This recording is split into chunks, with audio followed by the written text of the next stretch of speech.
अब जिस बड़े मुद्दे पर आप सबको सोचना है वो ये है कि अगर इन मुस्लिम छात्राओं के हिजाब पहनने की मांग को आज मान लिया जाता है तो भविष्य में फिर और क्या क्या हो सकता है। इसके बाद स्कूलों में नमाज पढ़ने की मांग शुरू हो जाएगी। आपको याद होगा कर्नाटक के कोल्लार में 21 जनवरी को कुछ मुस्लिम छात्रों ने नमाज भी पढ़ी थी, वो भी एक स्कूल में। क्लासरूम में ब्लैक बोर्ड पीछे दिखाई दे रहा है और ये छोटे छोटे बच्चे नमाज पढ़ रहे थे।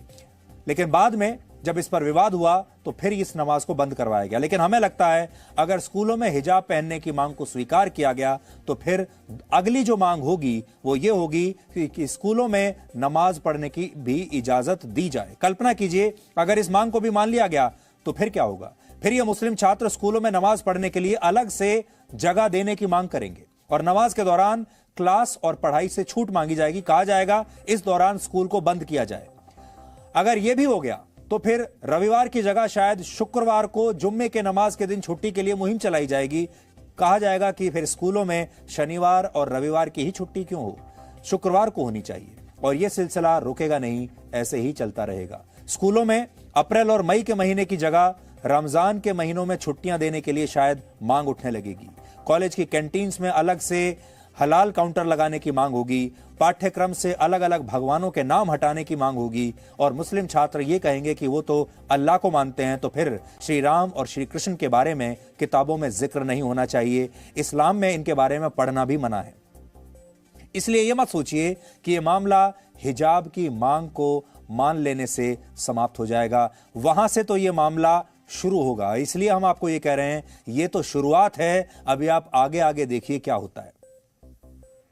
यह बात हम इसलिए भी कह रहे हैं क्योंकि जो विवाद कर्नाटक के स्कूलों में हिजाब पहनने से शुरू हुआ वो अब हिंदू और मुसलमान की लड़ाई पर केंद्रित हो गया है। मुंबई में इस तरह के कई पोस्टर्स और बैनर लगाए गए हैं जिन पर से नो टू हिंदू लिखा हुआ है, से नो टू हिंदू राष्ट्र लिखा हुआ है। देखिए यहां पर।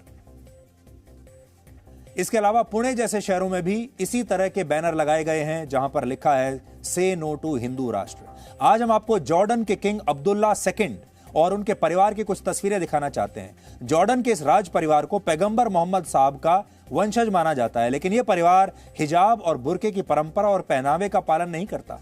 किंग अब्दुल्ला II ने अमेरिका और ब्रिटेन में रहकर पढ़ाई की और वो शुरुआत से ही कट्टरपंथी इस्लामिक सोच के विरोध में रहे हैं। जॉर्डन में लगभग 90% आबादी मुसलमानों की है, लेकिन इसके बावजूद वहां का राज परिवार हिजाब और दूसरी मान्यताओं को नहीं मानता। लेकिन भारत के स्कूलों में हिजाब पहनने की मांग की जा रही है। सोचिए कैसा दुर्भाग्य है। आज हमारे देश के मुसलमानों को यह तय करना है कि वो डॉक्टर APJ अब्दुल कलाम को अपना आदर्श मानते हैं, जिन्होंने भारत को परमाणु संपन्न देश बनाने के लिए अपने धर्म को नहीं देखा, या वो उन मुसलमान नेताओं को अपना आदर्श मानते हैं जो इस देश के स्कूलों में धार्मिक कट्टरवाद का जहर घोलना चाहते हैं। क्या हमारे देश के मुसलमान केरल के राज्यपाल आरिफ मोहम्मद खान को अपने लिए प्रेरणा मानते हैं, जिन्होंने 1985 के शाहबानो मामले में मुस्लिम तुष्टीकरण के खिलाफ राजीव गांधी की सरकार में मंत्री रहते हुए विरोध किया था और इस्तीफा दे दिया था? या वो ऐसे मुस्लिम नेताओं और मौलानाओं को अपना नायक मानते हैं जो भारत को धर्म के नाम पर तोड़ने की बात करते हैं? ये आज आपको तय करना है। आप क्या चाहते हैं? आप चाहते हैं आज आप फरवरी के महीने में हैं, मार्च और अप्रैल में इम्तिहान शुरू हो जाएंगे। आप चाहते हैं कि आपके बच्चे स्कूल में इम्तिहानों में परीक्षा में अच्छे नंबर लेकर पास हों और आगे चलकर अच्छी नौकरी करें? या आप ये चाहते हैं कि जो समय पढ़ाई करने का है, परीक्षा की तैयारी करने का है, उसमें बच्चे इस बात को लेकर विरोध प्रदर्शन करते रहें कि उन्हें हिजाब पहनने की इजाजत चाहिए? Presenting B News app available on Google Play and App Store. Download it now.